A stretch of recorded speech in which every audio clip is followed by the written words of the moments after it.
Belajar sejarah bisa harus dilihat dari dua jalur. Ada pemahaman luar, ada pemahaman dalam. Saya izin sebentar ke kamar mandi. Oke, saya itu lupa, tidak bawa tisu, rada pilek. Oke ya, ada naratif histori. Naratif histori ini katanya Ibnu Khaldun, ya cuma cerita sejarah, tidak penting informasi apa, siapa, kapan, di mana. Itu ya sifatnya informatif saja dan tidak penting, rawan dimanipulasi. Tidak dilihat konteksnya. Katanya Ibnu Khaldun, seperti pisau tanpa sarung. Maksudnya sarung pisau, bukan pisau yang dibungkus sarung yang kamu pakai itu. Iya. Kalau pisaumu kan pasti ada sarungnya. Jadi, ya.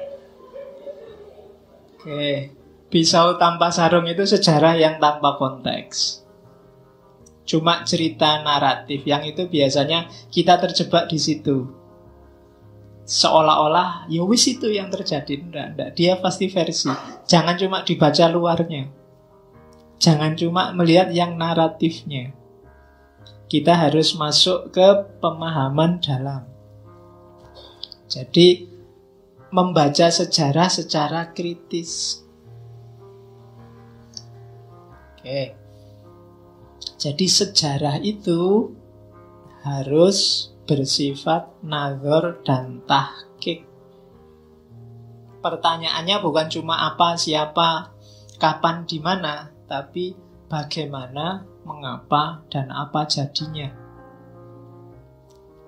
Jadi bagaimana itu ngomong tentang historisitas peristiwa.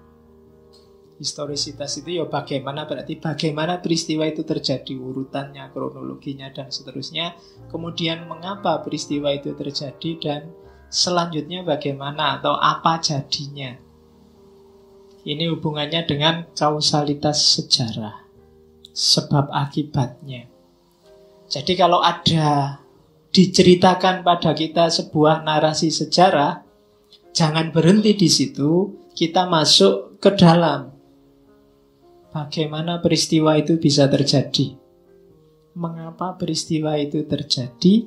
Selanjutnya bagaimana? Hari ini Pak Jokowi mantu. Oh, itu naratif. Kamu boleh tanya, bagaimana kok bisa mantu? Mengapa kok sekarang mantunya? Dan apa jadinya setelah mantu?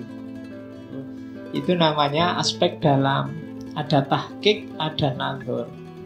Kalau kita bisa menjawab pertanyaan-pertanyaan belakangan ini, berarti kita sudah masuk ke fase sejarah yang kritis, bukan lagi sejarah yang naratif.